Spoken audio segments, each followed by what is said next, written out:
Ya, bismillahirrahmanirrahim. Assalamualaikum warahmatullahi wabarakatuh.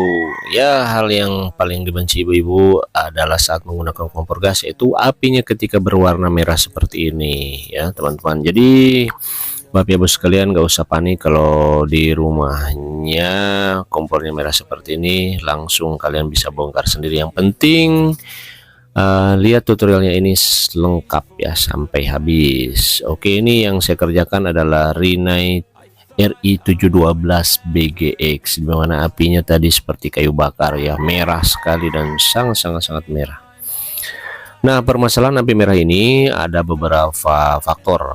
Nah, salah satunya disebabkan dari biasanya yang pertama itu setelan angin yang tidak pas, dan yang kedua itu terjadi penumpukan flek-flek atau kotoran-kotoran pada bagian peralatan kompor, khususnya pada bagian tungku ya. Dan yang ketiga adalah spuyer yang sudah membesar, lubang spuyer. Nah, ini masuk kategorinya kalau kompor yang saya kerjakan ini saya bisa tebak ya, ini dia permasalahannya sih ada di bagian tungku atau corongnya ini yang mengalami kotor ya, karena kena tumpahan minyak, dan biasanya tuh ada sarang laba-laba di dalam ya. Nah, karena kalau untuk setelan angin tadi sudah saya coba setel, itu aman ya, tidak jadi masalah ya. Tidak terjadi perubahan apinya. Masalahnya yaitu kalau ketika kalian putar setelan anginnya itu tidak terjadi perubahan apa-apa, dan ini biasanya disebabkan yaitu tadi faktor yang kedua ya, kotor bagian peralatan. Jadi caranya bagaimana ya? Caranya cukup mudah, tinggal cuci aja. Yang paling penting kita lepaskan dulu regulatornya supaya kita lebih aman lagi dalam mengerjakannya. Oke, dan kita tadi sudah buka kapnya, dan ini kita buka bagian selangnya dan akan kita keluarkan mesinnya. Nah, supaya kelihatan memang ini ya, ini karena yang punya kompornya minta dibersihkan semua, jadi akan kita cuci full body ya. Oke, nah jadi kita lepaskan dulu. Nah, kenapa harus kita lepaskan bagian mesin ini Bapak Ibu sekalian? Itu untuk menjamin agar nanti kabel pemantiknya itu tidak terkena air ya. Kalau basah biasanya dia akan susah dihidupkan kompor ya, karena percikannya nanti terhambat ya oleh air. Oke, nah untuk menjaga keamanan kita pisahkan saja untuk bagian mesinnya, dan kita sapu-sapu dulu menggunakan kuas ya. Kalau ada kuas di rumah ya bisa pakai kuas-kuas bekas. Nah, ini kita bersihkan bagian corongnya.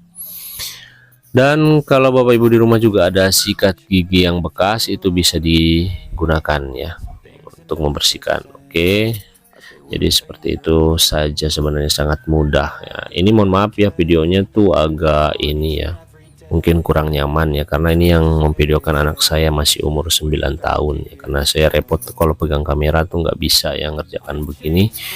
Jadi saya minta tolong anak saya untuk memvideokan ya. Semoga videonya bisa kalian nikmati ya, walaupun amburadul ya. Nah, oke, tadi sudah kita bersihkan ya menggunakan sikat gigi bekas untuk bagian dalamnya. Nah, ini ya tinggal dicolok-colok seperti ini ya. Kalau bahasa Sundanya itu dirojok-rojok aja tuh ya, dikasih bersih tuh pakai menggunakan kuas tuh begini. Nah, kalau merasa kalian kurang yakin, kurang bersih, kalian juga bisa nanti menggunakan air ya.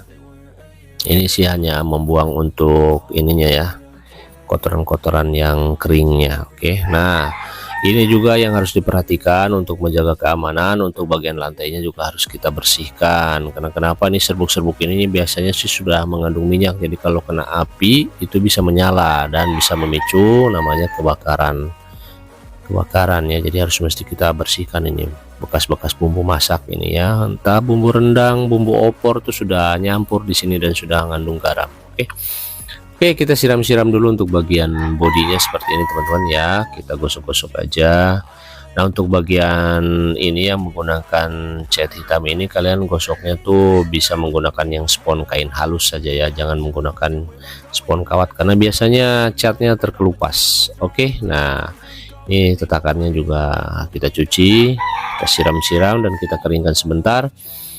Nah, untuk tombolnya juga kita cuci, dan ini untuk lapisan. Nah, kalau ini dia tutup platnya atau covernya ini kan dia anti gores tuh, nggak jadi masalah ya kalau kalian gosok-gosok juga pakai menggunakan gosok-gosok panci atau belanga ya, atau spon kawat ya, seperti itu. Jadi ini dia tahan karena anti gores. Oke, sudah selesai tuh, nggak berapa lama ya, tinggal lap-lap begini aja tuh, udah cepet banget.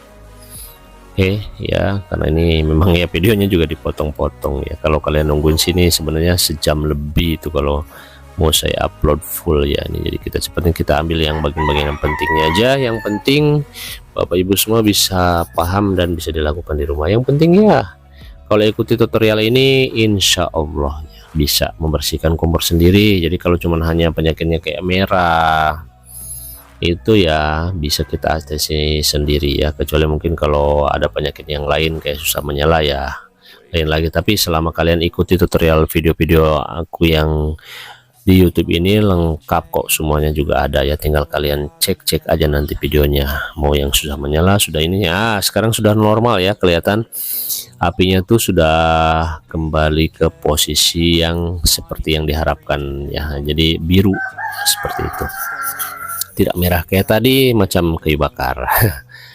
Nah ini juga ada permasalahan tuh, kalau api tembaknya tuh agak pendek ya, tidak langsung menekan seperti itu. Jadi kita bersihkan dulu bagian plat api startnya. Nah ini dia bentuknya kan seperti kayak ada bolongan di dalamnya, ada pipanya itu.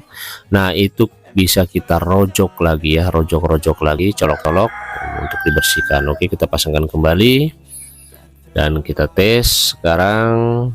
Untuk ininya kita pasangkan dulu ya, ini apa posisi plat penjepitnya tuh kan sudah enak dia, dinyalakannya sudah langsung gitu ya. Nah ini kita setel. Nah sekarang setelan anginnya itu sudah bisa bekerja karena kompornya sudah mulai biru. Dan ini ngomong-ngomong agak bercak-bercak merah itu karena memang gasnya sudah mau habis teman-teman, dan pas saya mau tes juga ya akhirnya memang habis betul. Jadi kalau memang gasnya mau habis biasanya timbul merah juga karena ya ampasnya sih yang naik ya ke kompor. Nah setelah gasnya dipasang baru akhirnya kompornya sudah bisa dinyalakan kembali dan apinya kembali normal. Semoga bermanfaat, sampai ketemu lagi di